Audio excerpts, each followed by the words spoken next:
കൊച്ചു കുട്ടികൾ മുതൽ മുതിർന്നവർ വരെ വളരെ ഇഷ്ടത്തോടുകൂടി കാണുന്ന ഒരു എൻ്റർടൈൻമെൻറ്റാണ് മാജിക്. ഇന്ന് നമ്മൾ സംസാരിക്കാൻ പോകുന്ന വിഷയം എന്ന് പറയുന്നത്, നമ്മൾ വളരെയധികം ഇഷ്ടത്തോടുകൂടി ആകാംക്ഷയോടുകൂടി ഇത് വലിയൊരു സംഗതിയാണല്ലോ എന്ന് വിചാരിച്ചുകൊണ്ട് കാണുന്ന കാര്യങ്ങൾ വെറും പൊള്ളയായിരുന്നു, വെറും ഇത്ര സില്ലിയായിരുന്നു എന്ന് നമുക്ക് തോന്നിപ്പിക്കുന്നതായിട്ടുള്ള ചില വിഷയങ്ങളുണ്ട്. പ്രധാനമായിട്ടും മാജിക് എന്ന് പറയുന്ന അവസ്ഥ നമ്മുടെ ചെറുപ്രായത്തിൽ തൊട്ട് കാണുമ്പോൾ അതിൽ മായാജാലക്കാരൻ കാണിക്കുന്ന വിഷയങ്ങൾ കണ്ടു കഴിഞ്ഞാൽ നമ്മൾ കോരിത്തരിച്ചു പോയിട്ടുണ്ട്. ഇതെങ്ങനെ തൊപ്പിയിൽ നിന്നൊരു മുയലിനെ എടുക്കുന്നു, ഒരു പ്രാവിനെ എങ്ങനെ പറത്തി വിടുന്നു, അതിശയത്തോടു കൂടിയാണ്. ഇതിനെക്കാട്ടിലും വലിയ വലിയ സംഗതികൾ ആധുനിക ലെവലിലേക്ക് വരുമ്പോൾ കൂടുതൽ ടെക്നോളജി അനുസരിച്ച് ഇവർ ചെയ്യുന്നതായിട്ടുള്ള കാര്യങ്ങൾ കണ്ടിട്ടുണ്ട്. പക്ഷേ ഈ പൊന്മുട്ടയിടുന്ന താറാവിനെ കൊന്നുകളയുക എന്ന് പറയുന്ന അവസ്ഥയുണ്ടല്ലോ, ഇത് ചാനലുകൾ തുടങ്ങിയ സമയത്താണ് അതിൻ്റെ ഒരു മാജിക് മായാജാലക്കാരൻ തന്നെ ഇതിൻ്റെ പിൻവശങ്ങൾ, പുറം കാഴ്ചകൾ ആൾക്കാരിലേക്ക് എത്തിക്കുന്നതായിട്ടുള്ള വീഡിയോ തന്നെ അദ്ദേഹം ഇറക്കി. ആ വീഡിയോകൾ വന്നതിന് ശേഷമാണ് ഇത് ഇത്രത്തോളമേ ഉണ്ടായിരുന്നുള്ളൂ. ഇത്രത്തോളം അതിശയത്തോടു കൂടി നമ്മൾ കണ്ടിരുന്ന കാര്യങ്ങൾ ഒന്നുമല്ലായിരുന്നല്ലോ, ഇത് വെറും ഒന്നുമേ അല്ലായിരുന്നല്ലോ എന്ന് തോന്നുന്നിടത്താണ് ഈ മാജിക്കിൻ്റേതായിട്ടുള്ള ഇഷ്ടം ആൾക്കാർക്ക് പുറകോട്ട് പോകുന്നത്. നമ്മൾ കാണുന്നു എങ്കിലും നമുക്ക് അന്നേരം തന്നെ മനസ്സിലാക്കാം ഇത് ഇത്രത്തോളം അതിശയത്തോടു കൂടി നമ്മൾ കുട്ടിക്കാലത്ത് കണ്ടിരുന്നു എന്നുള്ള അവസ്ഥ. ഇതൊന്നുമേ അല്ല എന്നുള്ളത് അറിഞ്ഞുകൊണ്ട് തന്നെയാണ് നമ്മൾ കാണുന്നതെന്ന് സാരം. വളരെയധികം അത്ഭുതത്തോടു കൂടി നമ്മൾ കണ്ടിരുന്ന കാര്യങ്ങൾ ഒന്നുമേ അല്ല എന്ന് പറഞ്ഞുകൊണ്ട് നമ്മുടെ മനസ്സ് അത് മനസ്സിലാക്കിക്കൊണ്ട് കാണുമ്പോൾ അതിൻ്റെ ത്രിൽ അവിടെ നഷ്ടപ്പെടുകയാണ്. ആ മായാജാലക്കാരൻ ഇതിങ്ങനെ കാണിക്കുന്ന സമയത്ത് തന്നെ ഇതിൻ്റെ പിൻവശങ്ങൾ ആൾക്കാരെ കാണിക്കരുതെന്ന് പറഞ്ഞുകൊണ്ട് ഒരു വലിയ വിഭാഗം ആൾക്കാർ വന്നിരുന്നു. പക്ഷേ ക്യാഷിന് വേണ്ടി അദ്ദേഹം നടത്തിയിരിക്കുന്ന മാജിക്കിൻ്റെ പിന്നാമ്പുറ കഥകൾ കാണിച്ചപ്പോൾ ഈ മാജിക്കിൻ്റേതായിട്ടുള്ള സസ്പെൻസ് എല്ലാം അവിടെ പൊളിഞ്ഞു വീഴുകയായിരുന്നു. എല്ലാം പ്രേക്ഷകരിലേക്ക് മനസ്സിലായപ്പോൾ അവരുടെ മനസ്സിലെ ആ മാജിക്കിൻ്റെ ത്രിൽ നഷ്ടപ്പെടുകയായിരുന്നു എന്നുള്ളതാണ് ഏറ്റവും അപകടകരമായിട്ടുള്ള ഒരവസ്ഥ അവിടെ വന്നത്. രഹസ്യ സ്വഭാവം പോലെ ഇരുന്നു കഴിഞ്ഞാൽ മാത്രമേ ആൾക്കാരിലേക്ക് ത്രിൽ എത്തുകയുള്ളൂ എന്ന് പറയുന്നതിൻ്റെ ഏറ്റവും പ്രധാനപ്പെട്ടതായിട്ടുള്ള ഒരു ഉദാഹരണമാണ് നമ്മൾ പറഞ്ഞത്. അടുത്തതിലേക്ക് പോകുന്നത് WWE പോലുള്ള റെസ്ലിംഗ് സ്റ്റണ്ടുകളാണ്. റിച്ചസ്റ്റ് റെസ്ലിംഗ് ആയിട്ട് നമുക്ക് തോന്നുന്ന രീതിയിൽ അത്രത്തോളം പവർഫുള്ളായിട്ടുള്ള ഇടി, പവർഫുള്ളായിട്ടുള്ള അറ്റാക്ക്, അത് കണ്ടു കഴിയുമ്പോൾ കാണുന്ന പ്രേക്ഷകർ, അതും മുമ്പേ പറഞ്ഞ പോലെ തന്നെ എല്ലാ പ്രായത്തിലുള്ളവരെയും അതിശയിപ്പിക്കുന്ന രീതിയിലുള്ള കിക്കായിരുന്നു അവിടെ സംഭവിച്ചുകൊണ്ടിരിക്കുന്നത്. അവരെടുത്തെറിയുന്നത് അല്ലെങ്കിൽ അപകടകരമായിട്ടുള്ള അവസ്ഥയിലേക്ക്, പ്രതലത്തിലേക്ക് വീഴുന്നത്, ഇങ്ങനെയുള്ള കാര്യങ്ങൾ എങ്ങനെ സംഭവിക്കുന്നു എന്ന് നമ്മളെ അതിശയിപ്പിച്ച് തോന്നിപ്പിച്ചിരുന്ന കാര്യങ്ങൾ നമുക്ക് ഉണ്ടായിരുന്നു ഒരു കാലഘട്ടത്തിൽ. അതും ഇതുപോലെ തന്നെ അതിൻ്റെ പിന്നാമ്പുറ കഥകളിൽ ഇതൊന്നും യാഥാർത്ഥ്യമല്ല, ഇത് ഇവർ ആക്ട് ചെയ്യുന്നതാണ് എന്ന് പറഞ്ഞപ്പോൾ തന്നെ സിനിമയിലെ സ്റ്റണ്ട് പോലെ തന്നെ ആൾക്കാർക്ക് അതിൻ്റെ ഇഷ്ടം അല്ലെങ്കിൽ ആകാംക്ഷ അവിടെ കുറയുകയായിരുന്നു. പഴയ കാലങ്ങളിൽ ഏതൊരു കാര്യവും വളരെയധികം നമുക്ക് മൂടി വെക്കുവാൻ കഴിയുമായിരുന്നുവെങ്കിലും പിന്നീട് ടെക്നോളജി അല്ലെങ്കിൽ ആധുനിക പ്ലാറ്റ്ഫോമുകൾ വന്നതോടുകൂടി എല്ലാം പുറത്തേക്ക് വരുന്നൊരു കാഴ്ചയും, അതുപോലെ തന്നെ ഇതുപോലുള്ള അത്യാഗ്രഹ വ്യക്തികൾ അവരുടേതായിട്ടുള്ള കണ്ടൻറ്റിനെ പുറത്തേക്ക് വിടുകയും ചെയ്യുന്നു എന്ന് പറയുമ്പോൾ എൻ്റെ വിഷയമാണ്, എനിക്കത് പുറത്തു വിടുന്നതിന് ആരാണ് തടസ്സം, ആരാണ് അതിനെ തടയിടാനുള്ളത് എന്നും പറഞ്ഞുകൊണ്ടും കൂടിയാകുമ്പോൾ ഇത് പുറത്തേക്ക് കൂടുതലായിട്ട് വരികയും ഈ പറയുന്ന അത്ഭുതങ്ങൾ അവിടെ നഷ്ടപ്പെടുകയും ആൾക്കാരിലുണ്ടാകുന്ന കോരിത്തരിപ്പുകൾ ഇല്ലാതാവുകയും ചെയ്യുക എന്നുള്ളതാണ് ഇതിൻ്റെ ദയനീയമായിട്ടുള്ള ഒരവസ്ഥ. ക്രിക്കറ്റിൽ സച്ചിൻ തെണ്ടുൽക്കർ എന്ന പോലെ തന്നെ മാജിക്കിൽ മുതുകാട് പോലെയും ഈ WWEയിൽ അണ്ടർടേക്കർ പോലെയും വളരെയധികം പേരെ നമുക്ക് മുൻപന്തിയിൽ അല്ലെങ്കിൽ സൂപ്പർ സ്റ്റാർ എന്ന് പറയുന്ന ലെവലിൽ കാണുവാനായിട്ട് സാധിച്ചിട്ടുണ്ട്. ഇതേപോലെ തന്നെയുള്ള അത്ഭുതമായിരുന്നു സിനിമയിലും ഉണ്ടായിരുന്നത്. ആദ്യകാലങ്ങളിൽ ഇതിൻ്റെ ടെക്നിക്കൽ സൈഡുകൾ ആൾക്കാർക്ക് അറിയുമായിരുന്നില്ല. ഫിലിം ആക്ടർ എന്നായിരുന്നു അവരറിഞ്ഞിരുന്നത്. ഫിലിമിൻ്റെ ഫിലിം ഇല്ലാതായതോടുകൂടി ഇപ്പോൾ ഡിജിറ്റൽ സ്റ്റാർ എന്ന് പറയേണ്ടുന്ന അവസ്ഥയിലേക്ക് എത്തി. അതിനുശേഷമാണ് ഈ പറഞ്ഞ മാജിക്കും റെസ്ലിങ്ങും പോലെ തന്നെ സിനിമയുടെ ഷൂട്ടിംഗ് രംഗങ്ങൾ ആൾക്കാരിലേക്ക് എത്തിക്കുന്ന അവസ്ഥ വന്നത്. ഇതും സിനിമയുടേതായിട്ടുള്ള തനിമ നഷ്ടപ്പെടുവാനായിട്ടുള്ള ഏറ്റവും പ്രധാനപ്പെട്ട ഒരു കാരണമായി. എന്തിനേറെ പറയുന്നു, ഇതിൻ്റെ ഒന്നും ആവശ്യമില്ല. ഒരു സിനിമയുടെ ഷൂട്ടിംഗ് കണ്ടു കഴിയുമ്പോൾ തന്നെ നമുക്ക് ആ സിനിമ കാണുവാനായിട്ടുള്ള താല്പര്യം തന്നെ പോകുന്നു എന്നുള്ളത് യാഥാർത്ഥ്യമായിട്ടുള്ള കാര്യമാണ്. 2 മണിക്കൂർ 2.5 മണിക്കൂർ അതൊരു ഫിലിമായിട്ട് വരുമ്പോൾ നമുക്കതിൻ്റെ ഇഷ്ടം വരുന്നുവെങ്കിലും ഷൂട്ടിംഗ് സമയത്ത് ചിലപ്പോൾ ആ സിനിമയുടെ ലാസ്റ്റ് ഭാഗമായിരിക്കും ആദ്യം എടുക്കുന്നത്, പിന്നീടായിരിക്കും അതിൻ്റെ ഫസ്റ്റ് നമ്മൾ കാണുന്ന ഭാഗങ്ങൾ എടുക്കുന്നത്. അല്ലെങ്കിൽ ഒരേ സ്ഥലത്ത് വെച്ചുള്ള ഭാഗങ്ങൾ അവർ കണ്ടിന്യൂറ്റി കിട്ടുവാൻ വേണ്ടി എടുക്കുന്ന വിഷയങ്ങളൊക്കെ കണ്ടു കഴിഞ്ഞാൽ നമുക്ക് അതിനോടുള്ള താല്പര്യം പോകുന്നു. എന്തിന് 1 മിനിറ്റുള്ള ഒരു ഭാഗം എടുക്കുവാൻ വേണ്ടി ഒരു ദിവസം മുഴുവൻ അവരെടുക്കുന്ന എഫക്റ്റ് കാണുമ്പോൾ, അല്ലെങ്കിൽ അത് കണ്ടുകൊണ്ടിരിക്കുമ്പോൾ അതിൽ വർക്ക് ചെയ്യുന്ന വ്യക്തികൾ തൊട്ട് അതിൽ അഭിനയിക്കുന്ന വ്യക്തികൾ തന്നെ ഇതിട്ടിട്ടങ്ങ് പോയാലോ എന്ന് തോന്നുന്ന സന്ദർഭങ്ങൾ വരും. അപ്പോൾ പിന്നെ കണ്ടുകൊണ്ടിരിക്കുന്ന കാണികളുടെ അവസ്ഥ എന്തായിരിക്കും? അതുകൊണ്ട് തന്നെയാണ് ഷൂട്ടിംഗ് കണ്ടു കഴിഞ്ഞാൽ ആ സിനിമ കാണുവാനായിട്ടുള്ള താല്പര്യമേ പോയി എന്ന് പറയുന്നതിൻ്റെ കാര്യം. പിന്നെ ഒരു പ്രധാനപ്പെട്ട കാര്യം, ഇത്രത്തോളം ക്യാഷ് അവർക്ക് കിട്ടുന്നതുകൊണ്ടായിരിക്കാം ഇത്രത്തോളം ക്ഷമയോടെ അതിൽ നിൽക്കുന്നു എന്നുള്ളത് പല പ്രാവശ്യം ഷൂട്ടിംഗ് കണ്ടിട്ടുള്ള ലെവലിൽ നമുക്ക് മനസ്സിലാക്കുവാനായിട്ട് സാധിക്കുന്നു. ഇത്രത്തോളം പ്രശസ്തിയോ ക്യാഷോ കിട്ടുന്നതുകൊണ്ടായിരിക്കും ഇത്രത്തോളം ഒട്ടും താല്പര്യപ്പെടുന്ന രീതിയിലല്ലാത്ത ജോലി ചെയ്യുന്നത് എന്ന് സാരം.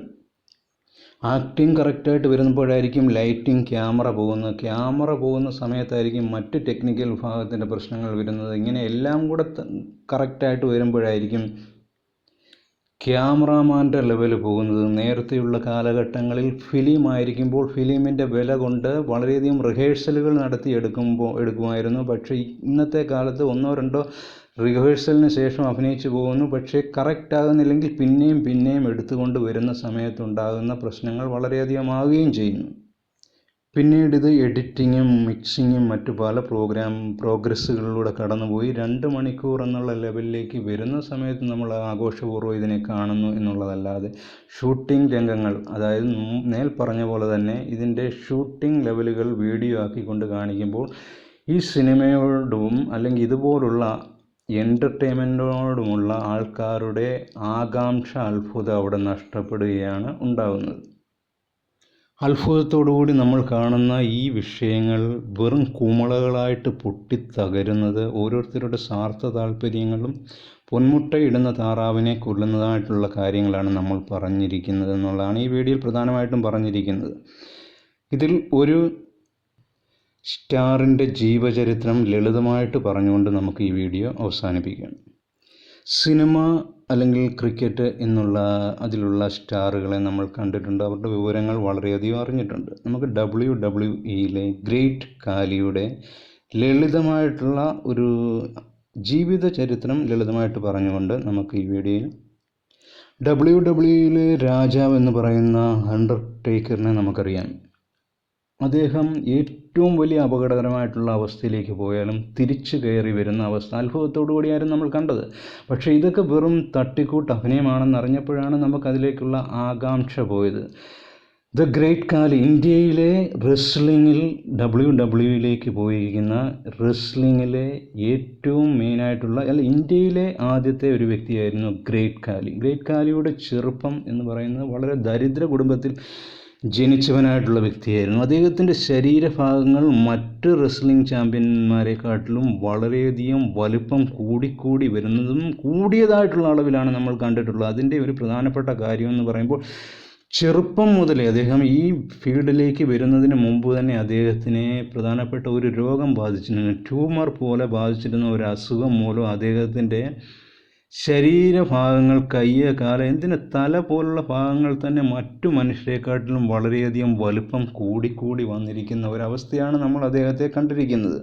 അദ്ദേഹം 1972 സമയത്താണ് ജനിച്ചിരിക്കുന്നതെങ്കിലും 2000 സമയത്താണ് ഈ ഫീൽഡിലേക്ക് വരുന്നത്. പക്ഷേ 2014 പോലുള്ള അദ്ദേഹത്തിൻ്റെ നല്ല സമയത്ത് തന്നെ ഈ ഫീൽഡ് റോയൽ റംബിൾ പോലുള്ള ഗെയിമിലേക്ക് അദ്ദേഹത്തിന് ഇനിയും ഉണ്ടാവുകയില്ലാത്ത അവസ്ഥയിലേക്ക് തന്നെ പോയത് അദ്ദേഹത്തിൻ്റെ ഈ ശരീരത്തിന് സംബന്ധിച്ചായിട്ടുള്ള അവസ്ഥ മൂലമാണ്. ഏറ്റവും ഒടുവിൽ അദ്ദേഹത്തിൻ്റെ കാല്, നമുക്ക് അദ്ദേഹത്തിൻ്റെ വീഡിയോ അല്ലെങ്കിൽ അദ്ദേഹത്തിൻ്റെ ചിത്രങ്ങൾ, അദ്ദേഹത്തിൻ്റെ നടപ്പ് കാണുമ്പോൾ മനസ്സിലാക്കാം അദ്ദേഹത്തിൻ്റെ ശരീരത്തിന് എന്തെങ്കിലും അസുഖം സംഭവിച്ചതാണോ? പ്രധാനമായിട്ടും ഉണ്ട്. അദ്ദേഹത്തിൻ്റെ കാലുകൾക്ക് ഏറ്റവും പ്രധാനമായിട്ടുള്ള പ്രശ്നം പറ്റി. ഞാൻ മുമ്പേ പറഞ്ഞതുപോലെ തന്നെ അദ്ദേഹത്തിൻ്റെ ഓപ്പറേഷൻ, അദ്ദേഹത്തിൻ്റെ അസുഖം മൂലമായിട്ട് അദ്ദേഹത്തിനുണ്ടായിരിക്കുന്ന പ്രശ്നങ്ങൾ സംഭവിച്ചിരിക്കുന്ന സമയത്ത് തന്നെയാണ് അദ്ദേഹം റെസ്ലിംഗ് ലെവലിലേക്ക് കൂടുതലായിട്ട് നിന്നതും മറ്റുള്ളവരെ അത്ഭുതപ്പെടുത്തിക്കൊണ്ടുള്ള, മറ്റു താരങ്ങളെ അത്ഭുതപ്പെടുത്തിക്കൊണ്ട് ഇന്ത്യയിലെ ഒരു താരമെന്ന രീതിയിൽ ഇന്ത്യക്കാരുടെയും കൂടെ കയ്യടി കിട്ടുന്ന ലെവലിൽ നിൽക്കുന്ന സമയത്ത് 2014 വരെയായിരുന്നു അദ്ദേഹത്തിൻ്റെ കോൺട്രാക്റ്റ്. ആ കമ്പനിയിൽ പല കമ്പനികളുണ്ട്. TNA, ROH, UFC പോലുള്ള കമ്പനികൾ, പല കമ്പനികളിലും കളിച്ചിട്ടുള്ള വ്യക്തികളെ നമുക്കറിയാം. പല കമ്പനികളിൽ ഒരു കമ്പനിയുടെ കോൺട്രാക്റ്റ് 2014 വരെയായിരുന്നു അദ്ദേഹത്തിനുണ്ടായിരുന്നത്. പക്ഷേ ഈ ഒരു വിഷയം കൊണ്ടാണ് അദ്ദേഹത്തിന് മെയിൻ ലെവലിലുള്ള റോയൽ റബ്ബ് പോലുള്ള ഗെയിംസിലെയും കളിക്കുവാനായിട്ട് സാധിക്കാതെ വരുന്നതായിട്ടുള്ള അവസ്ഥ. മെയിൻ ലെവലിലേക്ക് നിന്ന് അദ്ദേഹം മാറുകയാണ് ഉണ്ടായിരുന്നത്. 2012 അദ്ദേഹം ഓപ്പറേഷന് വിധേയമായത്. അദ്ദേഹത്തിൻ്റെ കാഴ്ചയ്ക്ക് പ്രശ്നം സംഭവിച്ചു. കാലുകൾ വളയുന്നതായിട്ടുള്ള അവസ്ഥകൾ സംഭവിച്ചു. അതുകൊണ്ട് തന്നെ അദ്ദേഹം മെയിൻ സ്ട്രീമിൽ നിന്ന് മാറി നിൽക്കുന്നതായിട്ടുള്ള അവസ്ഥയാണ് അദ്ദേഹത്തിന് ഉണ്ടായത്. അതിനുശേഷം അദ്ദേഹം പഞ്ചാബിൽ CWE റെസ്ലിംഗ് സ്കൂൾ സ്ഥാപിക്കുകയും വളരെയധികം റെസ്ലിംഗ് വിദ്യാർത്ഥികളെ അദ്ദേഹം ആ തലത്തിൽ ഉയർത്തിക്കൊണ്ടുവരുന്നതായിട്ടുള്ള അവസ്ഥയാണ് പിന്നീടുള്ള അവസ്ഥയിൽ നമുക്ക് കാണുവാനായിട്ട് സാധിച്ചത്. ഓർക്കണം, Undertaker, the Big Show, Triple H, John Cena, the Rock എന്നിവരെ പോലുള്ള വലിയ വളരെയധികം ആരാധക വൃന്ദങ്ങളുള്ള വ്യക്തികളെ മലർത്തിയടിച്ചിട്ടുള്ള വ്യക്തികളാണ് ഇദ്ദേഹം.